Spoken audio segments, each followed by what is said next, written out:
organic, unpredictable, unknown, lovely, beautiful, a sense of fulfillment. This is part of the pleasures of life and not the chores of life.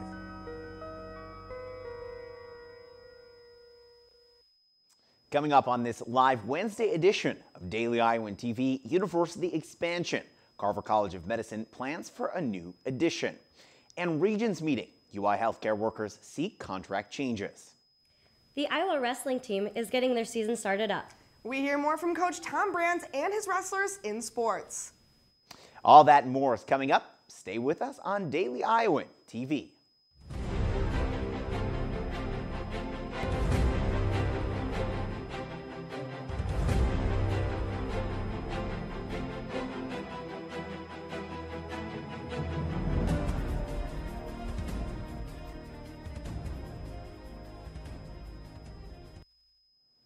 Good morning, Iowa City, and thanks for joining us. I'm Bradley Martin. The University of Iowa Carver College of Medicine is working to build a new neuroscience institute. This institute would be the new home of research towards brain and nervous system diseases. The university was gifted $45 million by Roy J. Carver and their charitable trust organization. The Carver Charitable Trust is the largest donor at the University of Iowa, with their collective donations exceeding $195 million. The new institute has not yet been named, though they're pushing for that decision to be made on their meeting on December 5th.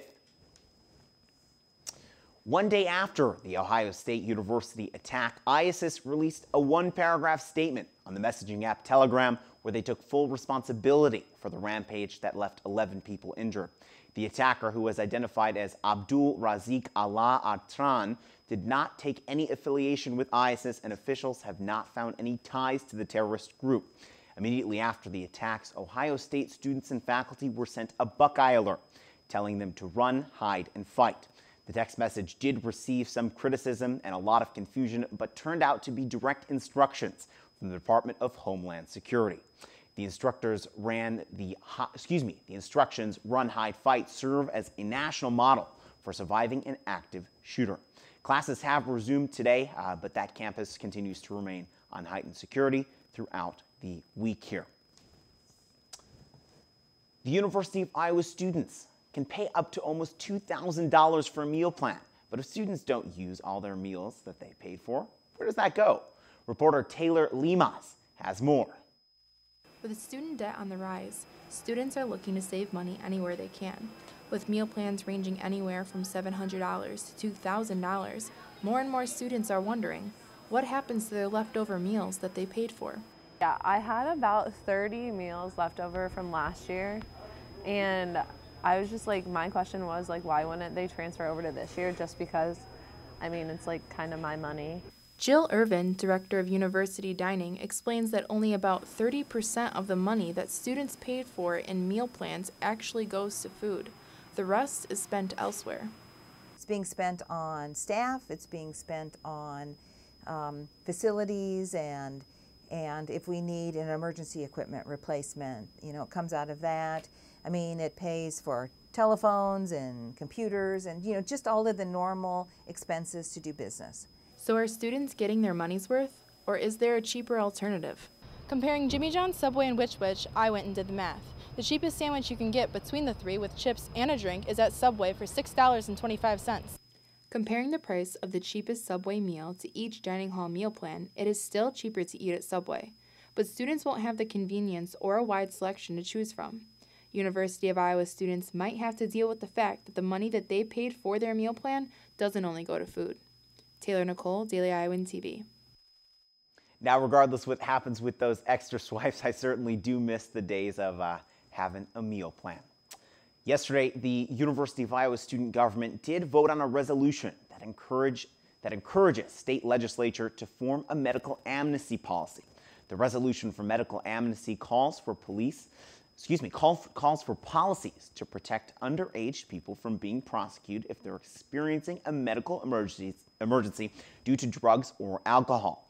The goal of the resolution is to encourage and ensure that minors across the state of Iowa are seeking the medical help they need without a fear of being charged for a crime.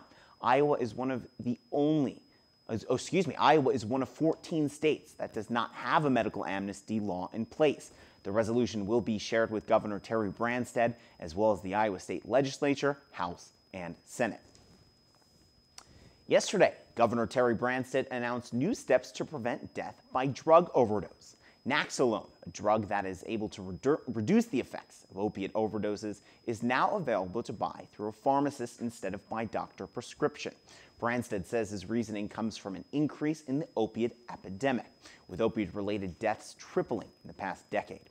The drug reverses the effects of an overdose by slowing down the respiratory system, making it easier to breathe while medical respondents arrive. So hopefully that goes through. In weather, it is getting colder, but we did have a long taste of summer here. I heard some snow might be in the forecast for the week to come. Sydney Zatz is standing by with a full update. Sydney, tell us more. Well, Bradley, I'm from Minneapolis, and as they say, if there's no snow on the ground, it's still flip-flop weather. While we got our extra taste of summer these past couple of days in Iowa City, things are starting to cool down. Wednesday afternoon, our temps will reach down into the low 40s. We could also see some rain, so make sure to have your umbrella with you throughout the day. Wednesday evening, we'll see temperatures in the high 30s, and Thursday morning, we'll have mostly cloudy skies at around 40 degrees. Now for the rest of the week, we'll see partly sunny and partly cloudy skies with temps ranging in the low 40s to mid-20s. We could see our first glimpse of snow for the season, as there's a possibility of some with rain mixed in on Sunday. Now, that's all I have for you. Back to you, Bradley. Not excited about the snow, Sydney, but certainly excited that the seasons are happening here. All right. Now, yesterday morning, the Iowa Board of Regents met with Service Employee International union members to propose a collective bargaining agreement for the union's 2017-2019 contract, which includes more than 3,000 healthcare professionals, proposing a 6% increase on the wage for minimum salaries. The nurse union in particular are seeking higher wages due to staffing shortages in the university healthcare system. By raising wages, University of Iowa healthcare nurses hope to keep a high retention rate with employees. Meanwhile, the Regents proposed a 0.5% increase and a 1% increase for returning employees. The final decisions will be negotiated within the next few weeks. Now, we have Alexis Tanzi here with a story. The Athletic Center is undergoing a new renovation in the near future. It's only a few years old, but they're in need of more space. Reporter Alexis Tanzi has the story. The Jardine Athletic Learning Center was built to provide student athletes with several resources to aid their academic studies. The building is set to undergo $5 million worth of renovations in the near future, as the current building has outgrown its space. One major part of the building the construction will highlight is the refueling cafe. The cafe provides the students with free, healthy snacks to keep them energized and focused. I'm there, I usually get hungry, so they have refrigerators with a bunch of healthy snack foods. So I usually get a couple snacks and then study for a good few hours and then head out. The Learning Center also plans to double the amount of tutoring space and focus more on technology resources for the students to use. The goal is to have 28,000 square feet of usable space when construction is finished. These renovations are still in the planning stages, so there are more decisions to be made. It is known, however, that staff and students will completely move out of the building while it is being worked on. The Jardine Athletic Learning Center was only built 13 years ago, but has already outgrown its space. With many plans for renovations, construction will hopefully begin within the next year and a half. This is Alexis Tanzi, Daily Iowan TV. And regular play for the Iowa men's Hawkeye football team did come to an end this past week, but talks of the bowl are still underway. Sports reporter Olivia Corbett and Alyssa Odell from the sports studio with more. Yeah, Bradley, definitely excited to see where the Hawkeyes end up after a positive finish to the regular season. I couldn't agree more, Olivia. After coming off a close matchup against top 10 ranked UCLA over Thanksgiving break, gave the Iowa women's basketball team a little idea of how they can compete with top caliber programs. It will be no different tonight as they face the best of the best. Taylor Brooks has the coverage. After splitting 2 games in the Seas of Cancun over Thanksgiving break, the Iowa women's basketball team has a tough road ahead of them as they welcome the #1 team in the nation, Notre Dame, into Carver Hawkeye Arena. This is the first #1 ranked opponent to come to Carver since 1999, and this team is ready for the challenge. Coming back and getting the opportunity to host #1 on your own home court. You know, how many times do you get to do that? You know, it's the first time that we've ever hosted a #1 team for our team, and so we're excited about having the opportunity. I think we're going to take a lot of pride in that, and we're going to work really hard, obviously every game, but this one's even more exciting for us. We're hoping to have a great crowd behind us come Wednesday. You can tell our team just in practice is excited about the opportunity to take down #1 on our home court. I mean, home court advantage, and I think our energy will help us out with that intensity during the game. We know that they're a very good basketball team, and they've been here to Carver before. But certainly, you know, testing yourself against the best, it's going to help our RPI. There's no doubt about that. And, you know, I feel like coming in this game, we have absolutely no pressure. We're going to use this game to, you know, upsets and opportunities to get better and to go against the best. Catch our coverage of the game on our show tomorrow. Otherwise, the game has an 8 p.m. tip-off on BTN. Reporting from Carver Hawkeye Arena, this has been Taylor Brooks, Daily Iowan TV Sports. The Fighting Irish are 6-0 this season and has topped over 90 points in 3 of their 6 games this season. Iowa men's hoops was at Notre Dame last night and fell 92-75. Freshmen Cordell Pemsel and Jordan Bohannon both made their first collegiate starts, combining for 41 points. One player not on the court for the Hawkeyes was freshman Tyler Cook.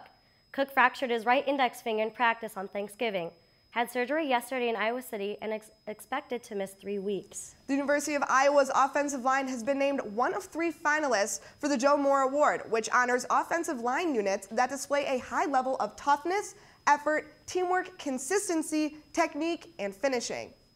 In addition to Iowa, the other finalists for the award included top-ranked Alabama and #2 Ohio State.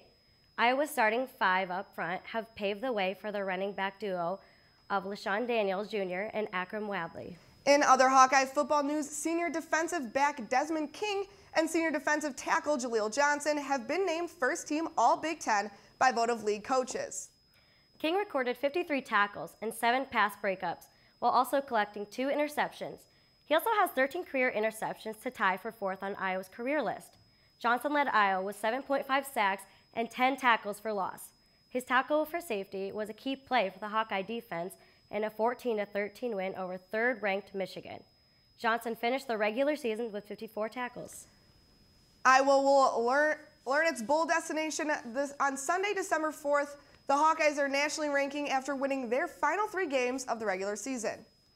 After posting a 34-3 victory over Purdue this past weekend, the Iowa wrestling team faces a more difficult task against their ranked opponent this Friday. Colin Murphy has more. Entering Friday night's matchup with 20th ranked South Dakota State, head coach Tom Brands expects his team to be ready for a beehive-like environment. They're going to have an environment. It's going to be a beehive. I said that last week. Not looking ahead. I said we weren't looking ahead past Purdue, but we had one eye on this dual meet. The environment's going to be fun.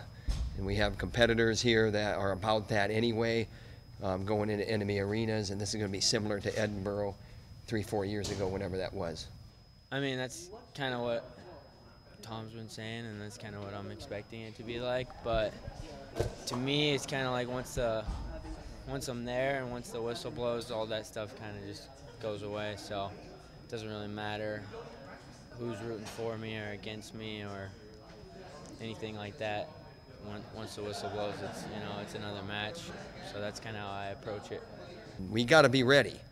We got to be ready going in there, and I just gave him a lot of kudos and a lot of compliments, and really it's about our guys going in there and doing what they do best, and and that is wrestling their match, and we got to score points.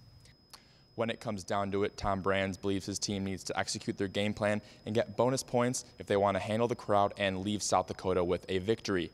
Reporting from Carver Hawkeye Arena, this has been Colin Murphy, Daily Iowan TV Sports. The Hawkeyes travel to South Dakota to face South Dakota State Friday night at 7:30. Bradley, back to you. Well, thanks, guys. Looking forward to catching some more sports action this week.